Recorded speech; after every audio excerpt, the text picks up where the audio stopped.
कहानी की शुरुआत में हम एक घने जंगल को देखते हैं जहां दो कपल रिक और हेली माउंटेन क्लाइंबिंग कर रहे थे। रिक हेली से पहले ऊपर पहुंचकर हेली से कहता है कि मैंने तुमसे कहा था कि तुम मुझे हरा नहीं सकती। इसके बाद रिक जंगल के चारों ओर नजर घुमाता है जहां उसे दूर दूर तक घने जंगल के अलावा इंसान का नाम व निशान तक दिखाई नहीं देता। रिक हेली से कहता है कि तुम भी जल्दी से ऊपर आओ, यहाँ से जंगल बहुत ही खूबसूरत दिखाई दे रहा है। ये कहकर रिक आगे बढ़ने लगता है। हेली अब यहाँ अकेले ऊपर चढ़ने की कोशिश करती है पर तभी उसका पैर फिसल जाता है और वह नीचे गिरने लगती है, लेकिन जैसे तैसे करके वो खुद को संभाल लेती है और अब वो मदद के लिए रिक को आवाजें लगाती है, लेकिन रिक कोई भी जवाब नहीं देता और अचानक रिक चट्टान के किनारे पर आ गिरता है। हेली जब रिक की तरफ देखती है तभी उसके मुंह पर खून की कुछ बूंदें गिरने लगती हैं, जिसे देखकर हेली परेशान हो जाती है।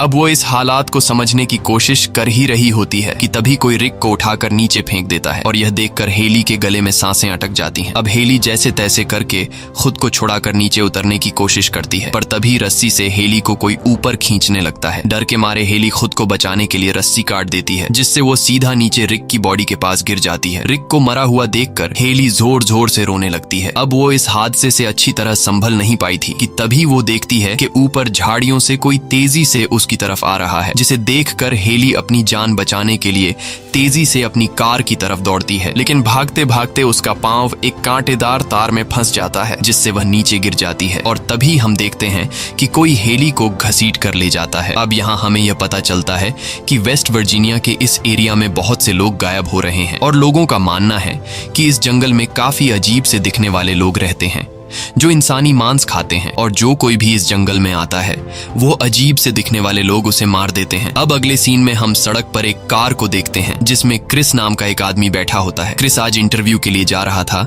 लेकिन कुछ दूर आगे आने के बाद क्रिस हाईवे पर ट्रैफिक के बीच में फंस जाता है। जब वह देखता है कि गाड़ियां बिल्कुल भी आगे बढ़ नहीं रही हैं, तब वह अपनी कार से उतरकर आगे एक ट्रक ड्राइवर के पास जाता है और उससे ट्रैफिक जैम होने की वजह पूछता है, जिस पर वह ट्रक ड्राइवर उसे बताता है कि 3 मील दूर एक केमिकल ट्रक पलट गया है और उसका सारा केमिकल सड़क पर फैल गया है, इसलिए यह जैम खुलने में कुछ घंटे लग सकते हैं। ये सुनकर क्रिस परेशान हो जाता है क्योंकि उसे इंटरव्यू के लिए देर हो रही थी। अब अगर वो यहाँ ट्रैफिक खुलने का इंतजार करता तो उसे यहाँ कई घंटे खड़ा रहना पड़ता, जिस वजह से उसका इंटरव्यू मिस हो जाता। इसलिए क्रिस अपनी कार मोड़कर कोई दूसरा रास्ता ढूंढने लगता है और वो जिस जगह जॉब के लिए जा रहा था वो उस जगह कॉल करके उन्हें अपनी सिचुएशन समझाने की कोशिश करता है कि ट्रैफिक जैम होने की वजह से मैं जल्दी नहीं आ पाऊंगा, लेकिन एक पहाड़ी इलाका होने की वजह से उसके मोबाइल फोन का सिग्नल कट जाता है। कुछ दूर आगे आने के बाद रास्ते में उसे एक गैस स्टेशन का साइन दिखाई देता है, जिसे देखकर क्रिस को लगा कि शायद मुझे यहाँ कोई मदद मिल जाए, इसलिए वह अपनी कार उस तरफ मोड़ लेता है। रास्ते में वह देखता है कि यहाँ पर कई सारी लावारिस कार्स खड़ी हैं। यह देखकर उसे काफी अजीब लगता है,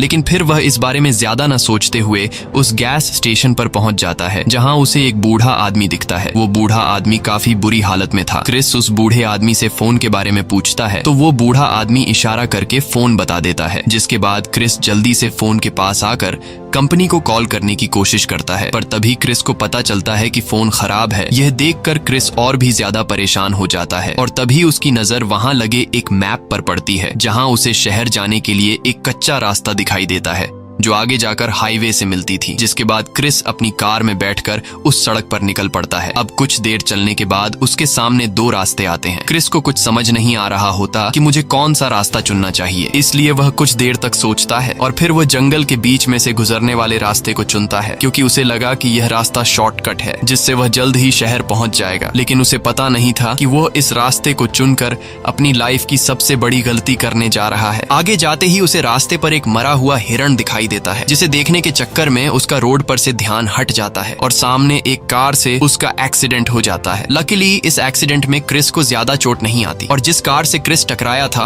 वो कुछ स्टूडेंट्स की थी जो जंगल में घूमने के लिए आए थे। क्रिस सबसे पहले उनसे माफी मांगता है और कहता है कि तुम लोगों का जितना भी नुकसान हुआ है मैं उसके पैसे देने को तैयार हूँ। इसके बाद क्रिस उनसे पूछता है कि तुम लोगों ने अपनी कार रास्ते में क्यों पार्क की थी, जिस पर जैसी नाम की एक लड़की जवाब देती है कि सड़क के बीच किसी ने कंटीली तार बिछा दी थी जिससे उनकी कार का टायर पंक्चर हो गया और टायर को देखकर पता चल रहा था कि यह इत्तेफाक से नहीं हुआ बल्कि किसी ने जानबूझकर सड़क पर कंटीली तार बिछाई थी। अब ये लोग क्रिस की कार में भी बैठकर यहाँ से नहीं निकल सकते थे क्योंकि एक्सीडेंट की वजह से क्रिस की कार भी खराब हो चुकी थी और अब ये लोग यहाँ फंस चुके थे। तब जेसी कहती है कि पीछे एक गैस स्टेशन है जहाँ हमें फोन मिल सकता है, लेकिन क्रिस कहता है कि मैं अभी वहाँ से आया हूँ, वहाँ का फोन खराब हो चुका है, इसलिए हमारा वहाँ जाना फजुल है। जिसके बाद ये लोग आगे जाने का डिसाइड करते हैं और सोचते हैं कि शायद आगे उन्हें हेल्प मिल जाए। आगे जाने से पहले ये लोग एवन और फ्रांसिन को कार के पास छोड़ देते हैं ताकि यह दोनों गाड़ी के अंदर रखे गए सामान का ध्यान रख सकें। आगे बढ़ते हुए उन्हें रास्ते में एक मरा हुआ नेवला जमीन पर पड़ा मिलता है जिसे किसी ने बुरी तरह से कुचल दिया था। ये लोग इस पर ज्यादा ध्यान नहीं देते और आगे बढ़ने लगते हैं। कुछ दूर आगे आने के बाद उन्हें एक जगह पर टायर्स को आग लगी हुई दिखाई देती है जिसे देखकर क्रिस समझ जाता है कि यह जगह नॉर्मल नहीं है। क्रिस खतरा महसूस करते हुए सभी को आगे बढ़ने के लिए कहता है। दूसरी तरफ एवन और फ्रांसिन जो गाड़ी का ध्यान रखने के लिए अकेले रह गए थे, ये दोनों इंतजार में थे कि कब इनके साथी मदद लेकर आएंगे। पर तभी एवन को जंगल से किसी चीज की आवाज सुनाई देने लगती है जिसे सुनकर एवन फ्रांसिन से कहता है कि तुम यहीं कार में रहो, मैं देखने जा रहा हूँ कि यह आवाज कहाँ से आ रही है। जिसके बाद एवन जंगल की तरफ चला जाता है और फ्रांसिन कार में बैठकर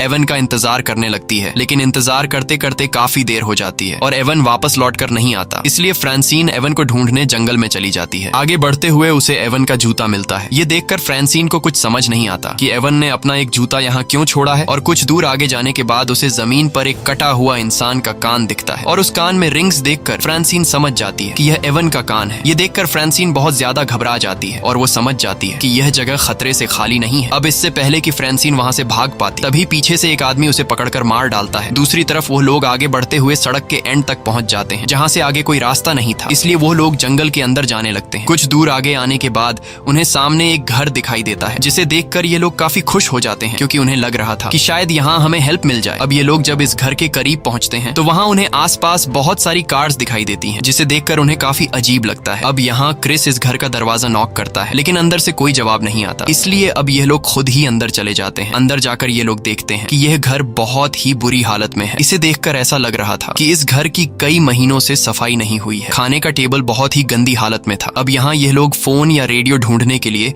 घर की जांच पड़ताल करने लगते हैं। तभी उन्हें ढेर सारी कार्स की चाबियां मिलती हैं। क्रिस जब फ्रिज खोलता है तो उसकी आंखें खुली की खुली रह जाती हैं क्योंकि वहाँ किसी ने इंसान के बॉडी पार्ट्स बॉटल्स में रखे थे। वहीं जेसी जब बाथरूम में जाती है तो वहाँ उसे बाथ टब में इंसान की डेड बॉडी पड़ी मिलती है जिसे देखकर वो बहुत ज्यादा घबरा जाती है। और तभी एक बाल्टी का ढक्कन हटाने पर उन्हें वो कंटीला तार दिखाई देता है जिससे उनकी कार पंक्चर हुई थी। ये सब देखकर ये लोग समझ जाते हैं कि इस घर में जो भी रहता है वह बहुत ही ज्यादा खतरनाक है। अब ये लोग जल्दी से वहां से निकलने लगते हैं और जैसे ही ये लोग दरवाजे के करीब पहुंचते हैं तभी उन्हें एक गाड़ी की आवाज सुनाई देती है। क्रिस जब खिड़की से छिपकर देखता है तो उसे पता चलता है कि यहाँ एक गाड़ी आ रही है। अब ये लोग जिस दरवाजे से आए थे उस दरवाजे से तो निकल नहीं सकते थे क्योंकि सामने से वो गाड़ी आ रही थी, इसलिए यह सब पीछे के दरवाजे से निकलने का सोचते हैं, लेकिन पीछे का दरवाजा ब्लॉक किया गया था। अब यह लोग बुरी तरह से फंस चुके थे और उन्हें कुछ समझ नहीं आ रहा था कि यहाँ से कैसे निकला जाए। जब उन्हें बाहर निकलने का कोई भी रास्ता नहीं मिलता तब ये लोग जल्दी से अलमारी और बेड के नीचे छिप जाते हैं। कुछ देर बाद वो मॉन्स्टर्स अंदर आते हैं और फ्रांसिन की बॉडी को बिल्कुल उनके सामने लाकर पटक देते हैं जिसे देखकर ये लोग बहुत ज्यादा डर जाते हैं। और तभी ये लोग उन मॉन्स्टर्स के चेहरे देख लेते हैं जिनके चेहरे देखने में बहुत ही ज्यादा डरावने थे। दरअसल ये तीनों आदमखोर थे जो इंसानी मांस खाते थे और ये तीनों फ्रांसिन की लाश को उठाकर एक टेबल पर पटक देते हैं और तीनों मिलकर उसे काटना शुरू कर देते हैं। ये खौफनाक मंजर देखकर जेसी काफी ज्यादा डर जाती है और जैसे ही वह चिल्लाने वाली होती है तभी क्रिस उसके मुंह पर हाथ रख देता है और जेसी की आवाज को दबा लेता है। इसके बाद वह तीन आदमखोर फ्रांसिन की बॉडी को खाकर सो जाते हैं। अब मौका देखकर क्रिस और जेसी धीरे धीरे घिसटते हुए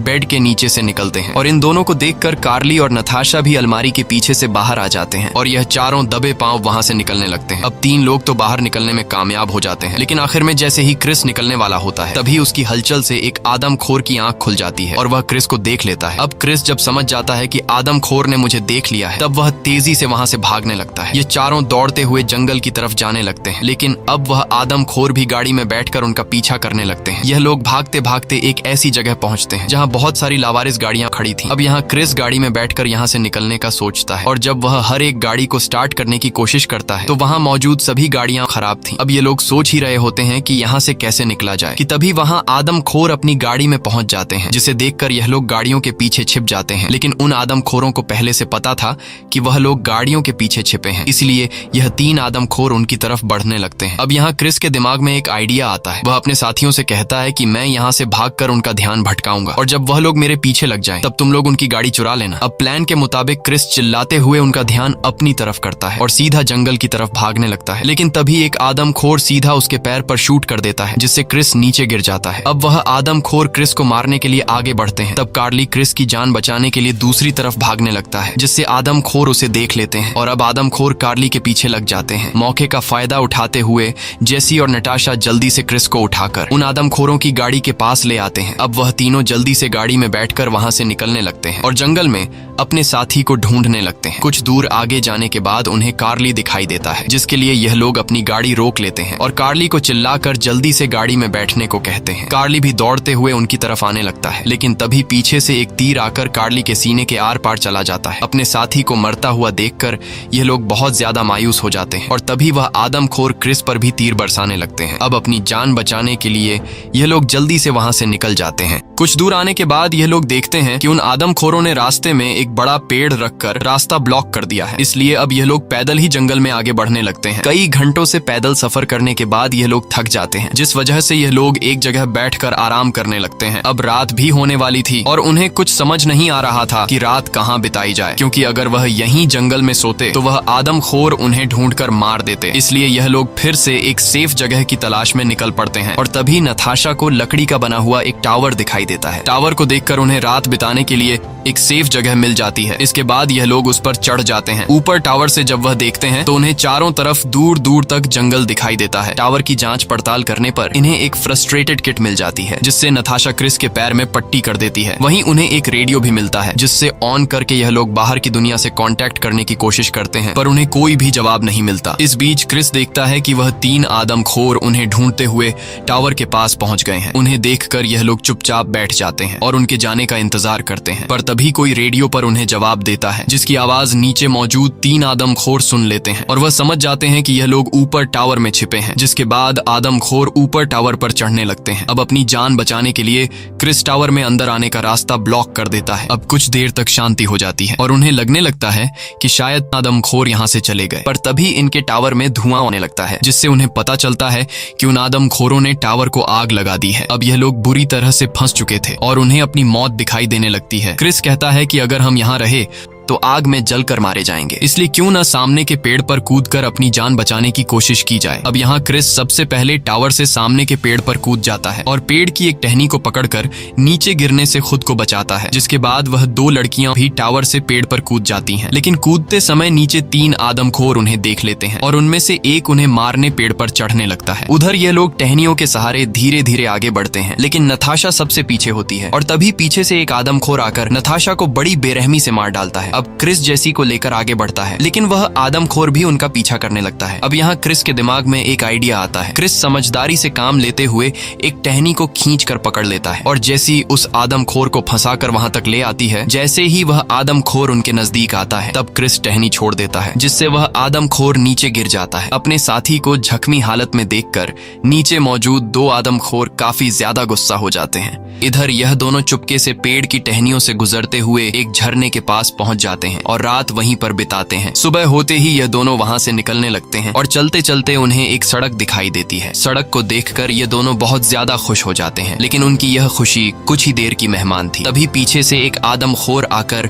क्रिस पर हमला कर देता है, जिससे क्रिस ढलान से नीचे लुढ़कने लगता है और वह आदमखोर जेसी को पकड़कर अपने साथ ले जाता है। तभी क्रिस को रोड पर पुलिस की कार दिखाई देती है, जिसे देखकर क्रिस जल्दी से पुलिस की गाड़ी के सामने पहुंचता है। दरअसल रात को जब रेडियो से उन्होंने मदद मांगी थी, तब उस पुलिस वाले ने उनकी मदद का सिग्नल सुन लिया था, इसलिए वह उन्हें बचाने के लिए आया था। अब इससे पहले कि क्रिस उस पुलिस वाले को सब कुछ बता पाता, तभी पीछे से एक तीर आकर पुलिस की आंख फोड़ देता है। ये देखकर क्रिस बहुत ज्यादा घबरा जाता है और वह जल्दी से उसी पुलिस की गाड़ी में बैठकर वहां से निकलने लगता है, लेकिन कार की चाबी पुलिस के पास थी। अब क्रिस उस पुलिस वाले की जेब जेब से चाबी निकाल नहीं सकता था क्योंकि वह आदमखोर क्रिस के काफी करीब आ चुका था। इसलिए क्रिस खुद को बचाते हुए झाड़ियों के पीछे छिप जाता है और तभी वह आदमखोर पुलिस की लाश को उठाकर गाड़ी में डाल देता है। और जैसे ही वह गाड़ी को स्टार्ट कर वहां से जाने वाला होता है तभी क्रिस जल्दी से उसकी कार के नीचे आकर कार को कसकर पकड़ लेता है, जिसके बाद आदमखोर कार को अपने घर की तरफ ले जाने लगता है। वहीं उन्होंने जेसी को घर पर बांध रखा था और अब यह लोग जेसी को जिंदा पकाने वाले थे। तभी बाहर वह दूसरा आदमखोर भी आ जाता है जिसके गाड़ी के नीचे क्रिस छिपा हुआ था। वह आदमखोर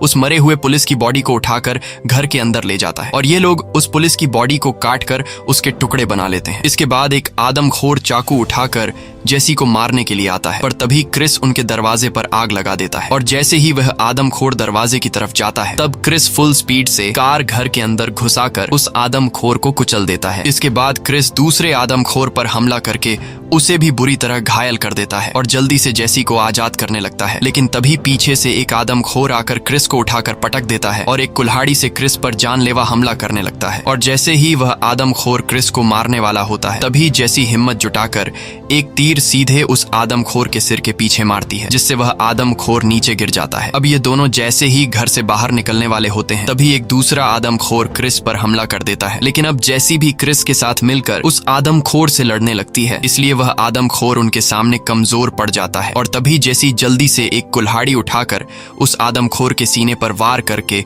उसे नीचे गिरा देती है। और अब जैसे ही यह लोग घर से बाहर निकलने लगते हैं तभी वही आदमखोर जेसी का पैर पकड़ लेता है, लेकिन जेसी उससे खुद को छुड़ा लेती है और वो दूसरा आदमखोर जिसके सर के पीछे तीर लगा था वह भी दोबारा उठने लगता है। ये आदमखोर मरने का नाम ही नहीं ले रहे थे। अब क्रिस और जेसी जल्दी से उस घर से बाहर निकल जाते हैं। यहाँ क्रिस के पास बंदूक में सिर्फ एक ही गोली बची होती है, इसलिए क्रिस समझदारी से काम लेते हुए उस पुलिस वाले की कार के पीछे लगी गैस टैंक को शूट कर देता है, जिससे उस पूरे घर में ब्लास्ट हो जाता है और फाइनली उस घर में मौजूद आदमखोर आग में जलकर मारे जाते हैं। इसके बाद क्रिस और जेसी उन्हीं आदमखोरों की गाड़ी में बैठकर वहां से निकल जाते हैं और सीधे उस गैस स्टेशन पर पहुंचते हैं, जहां क्रिस सामने लगे मैप को फाड़ देता है। क्रिस ऐसा इसलिए करता है क्योंकि वह नहीं चाहता था कि इस मैप को फॉलो करते हुए जो कुछ उसके साथ हुआ वह किसी और के साथ ना हो और कोई भी दोबारा इस रास्ते पर न जा सके। इसी के साथ ये कहानी खत्म हो जाती है। अगर आपको ये वीडियो अच्छी लगी हो तो हमारे चैनल को सब्सक्राइब और वीडियो को लाइक जरूर कीजिए और अगर आपको इस मूवी का सेकंड पार्ट देखना है तो कमेंट में पार्ट 2 लिखें।